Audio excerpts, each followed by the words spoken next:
বায়ু দূষণ রোধ করি, স্বাস্থ্যসম্মত নগর গড়ি। প্রিয় শ্রোতা, বায়ু দূষণ মুক্ত নগরায়ন চাই।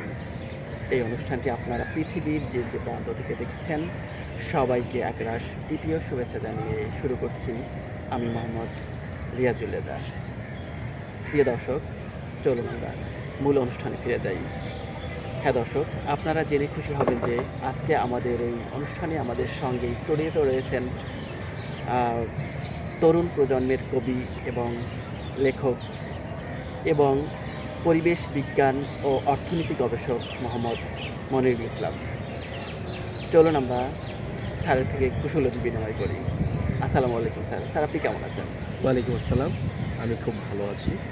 আপনার মাধ্যমে রেজা আমি আপনার দর্শক শ্রোতাকে স্বাগত জানাচ্ছি পরিবেশক বিষয়ক এই অনুষ্ঠানে, এবং আমাকে অনুষ্ঠানে আমন্ত্রণ জানার জন্য আপনাকে এবং আপনার স্টুডিও যারা নিয়োজিত আছেন সবাইকে ধন্যবাদ জানাচ্ছি। ধন্যবাদ স্যার। স্যার, আপনি অবগত আছেন যে গত মঙ্গলবার অর্থাৎ 11ই মার্চ 2025 সুইজারল্যান্ড ভিত্তিক প্রতিষ্ঠান IQAir-এ বৈশ্বিক বায়ুমণ্ডল প্রতিবেদন 2024 ইতিমধ্যে প্রকাশিত হয়েছে। স্যার, আপনি এ ব্যাপারে যদি আমাদের দর্শকের উদ্দেশ্যে কিছু বলতেন। ধন্যবাদ রেজা। হ্যাঁ, আপনি সত্যি বলেছেন।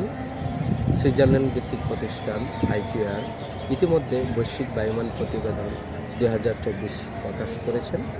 উক্ত প্রতিবেদনের তথ্য অনুযায়ী বাংলাদেশের অবস্থান বিশ্বে দ্বিতীয় এবং নগর হিসেবে ঢাকার অবস্থান তৃতীয়।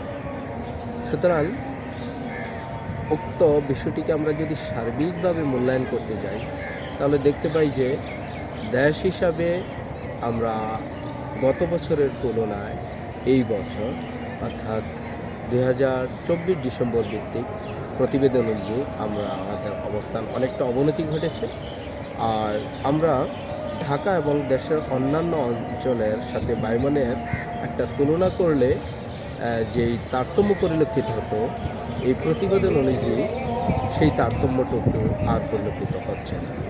অর্থাৎ আমাদের দেশের অন্যান্য অঞ্চলের বায়ুমানেরও অবনতি ঘটেছে। সুতরাং আমরা বলবো যে 2024 এই প্রতিবেদন অনুযায়ী বাংলাদেশ তথা নগর হিসাবে ঢাকার বায়ুমানের অবনতি ঘটেছে, যেটা আমাদের জন্য একটা খুবই আশঙ্কাজনক। ধন্যবাদ রাজা। ধন্যবাদ স্যার আমাদের দর্শকদের উদ্দেশ্যে এই গুরুত্বপূর্ণ তথ্য দেওয়ার জন্য। স্যার, আমি আপনার থেকে জানবো যে আমাদের এই প্রতিবেদনটাকে আপনি কিভাবে সার্বিকভাবে মূল্যায়ন করবেন? দেখুন রেজা, বিশেষ করে প্রতিবেদনটা হলো বায়ুর মানের উপর ভিত্তি করে এটা তৈরি করা হয়েছে।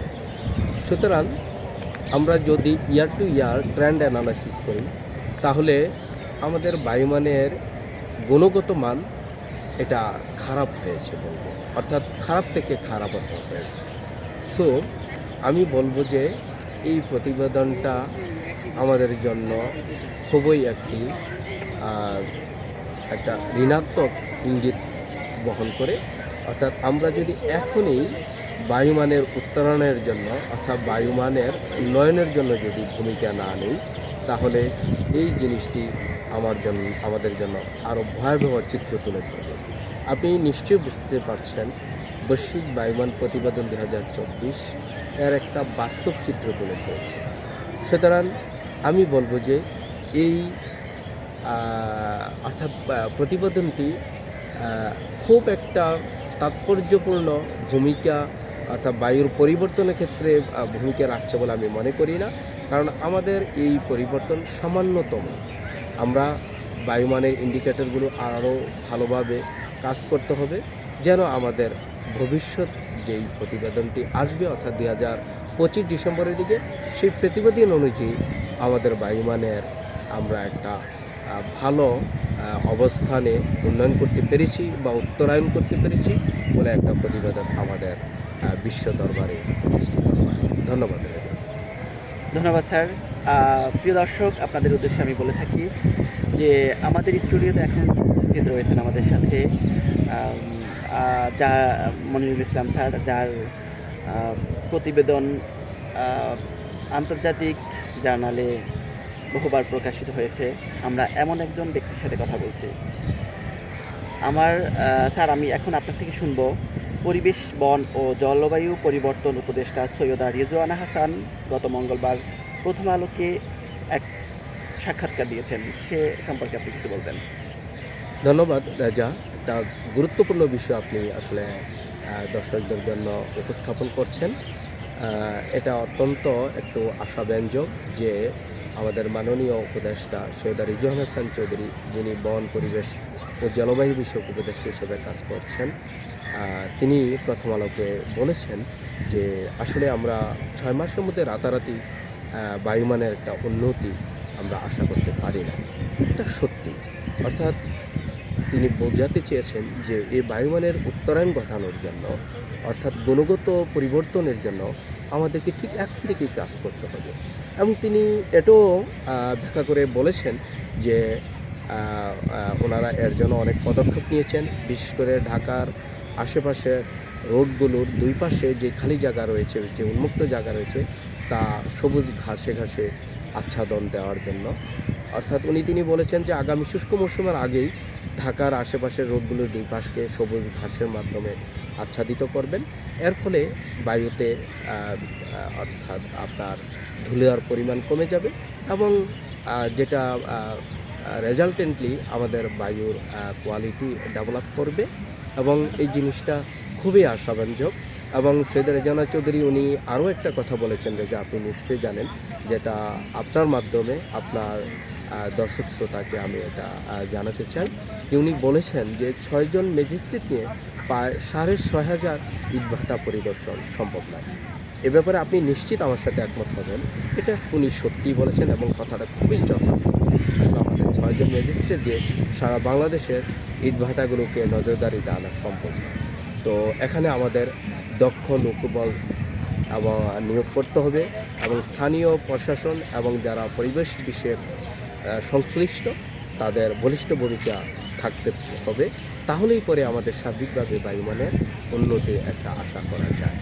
তো আমি সর্বোপরি এটা বলবো যে তত্ত্বাবধায়ক সরকারের বা আমরা যাই বলি অন্তর্বর্তীকালীন সরকারের প্রধান হিসাবে সৈয়দা রিজওয়ানা হাসান চৌধুরী যেই কথাটা বলেছেন, আশা করি উনি সেভাবে পদক্ষেপ নিলে দেশের বায়ুমানের একটা গুণগত পরিবর্তন বা আমূল পরিবর্তন হবে বলে আমি আশাবাদ ব্যক্ত করি। ধন্যবাদ রেজা। ধন্যবাদ স্যার আপনাকে আপনার মূল্যবান তথ্য দেওয়ার জন্য। স্যার, 2024 সালে বায়ু দূষণের শীর্ষ 10 দেশের তালিকায় বাংলাদেশ ছাড়া যে দেশগুলো রয়েছে, এই সম্পর্কে আপনার কাছ থেকে আমি কিছু শুনবো। রেজা, আপনি জানেন বাংলাদেশ ছাড়া পৃথিবীর আরও কতগুলো দেশ রয়েছে। অর্থাৎ আমি যদি একটা স্ট্যান্ডার্ড হিসাবে 10টি দেশের কথা বলি, সেক্ষেত্রে প্রথম অবস্থান রয়েছে চাঁদ, যার বায়ুমান এয়ার ইন্ডিকেটর 91.8 ছিল এবং পাকিস্তানের ছিল 73.7 এবং আমাদের গণতান্ত্রিক কঙ্গো প্রজাতন্ত্রের ছিল 58.2 এবং আমাদের পার্শ্ববর্তী রাষ্ট্র আমাদের প্রতিবেশী ভারতের ছিল 50.3 এবং সর্বনিম্ন অবস্থানে বুরুন্ডি ছিল, যার ছিল 40.3। আর তাছাড়া আমি যদি পাকিস্তান, অন্যান্য নেপাল, উগান্ডা, রুয়ান্ডার কথা বলি, তাদের অবস্থানও প্রায় 40-এর কম বেশি, 40-এর উপরে কিছুটা রয়েছে। তো আমরা বলবো যে সেক্ষেত্রে বাংলাদেশকে এখন থেকে একটি যুগান্তকারী পদক্ষেপ নিতে হবে। প্রতিটি মানুষের মধ্যে সচেতনতা লাভ করতে হবে। গ্রামগঞ্জ, শহর প্রত্যেকেই বাড়ির আশেপাশে সবুজায়ন করতে হবে। আশেপাশে আমি বলবো যে শুধু ঢাকার বা রাজধানী শহরের রোডের আশেপাশেই সবুজ গাছের আচ্ছাদন নয়, বাংলাদেশের আনাচে প্রতিটি রোডের আশেপাশে সবুজ গাছের আচ্ছাদন করতে হবে। প্রচুর পরিমাণে গাছ লাগাতে হবে এবং আমাদের যে কৃষিজ জমিগুলো আছে সেগুলোকে আমরা আসলে পরিপূর্ণ কৃষিতে পরিণত করতে হবে। তাহলে আমাদের এয়ার কোয়ালিটি আরও উন্নত হবে বলে আমি মনে করি এবং আমরা মনে করি বিশ্বে বাংলাদেশ একটি হেলদি কান্ট্রি হিসাবে প্রতিষ্ঠিত হবে। ধন্যবাদ রেজা। আপনি বিশেষ করে আমাদেরকে এবং আমাদের দর্শকদেরকে আপনার অনুষ্ঠানের মাধ্যমে যেভাবে অনুপ্রাণিত এবং সচেতন করার চেষ্টা চালাচ্ছেন, এর জন্য আমি ধন্যবাদ জানাই। আর বিশেষ করে আপনার উপস্থাপনা অত্যন্ত প্রাণবন্ত এবং এই উপস্থাপনাটা খুবই গুণগত দিক থেকে উন্নত এবং আপনার মতো উপস্থাপক এই বিষয়গুলো এত সুন্দরভাবে, কারণ পরিবেশের বিষয়টা আসলে খুবই একটা ব্যাপক, আপনি খুবই সুন্দর সুন্দর দিকগুলো যেভাবে ফুটিয়ে তুলেছেন, আর যতটুকু আমার পক্ষে সীমাবদ্ধতা সত্য তুলে ধরার চেষ্টা করেছি, আশা করি দর্শক শ্রোতা উপকৃত হবেন এবং ওনারা ধৈর্য ধরে এই অনুষ্ঠানটা শোনার জন্য আমি সবাইকে আপনার মাধ্যমে স্বাগত, তাদের সুস্বাস্থ্য কামনা করে এখানে শেষ করছি। আসসালামু আলাইকুম। আসসালামু আলাইকুম। আল্লাহ হাফিজ।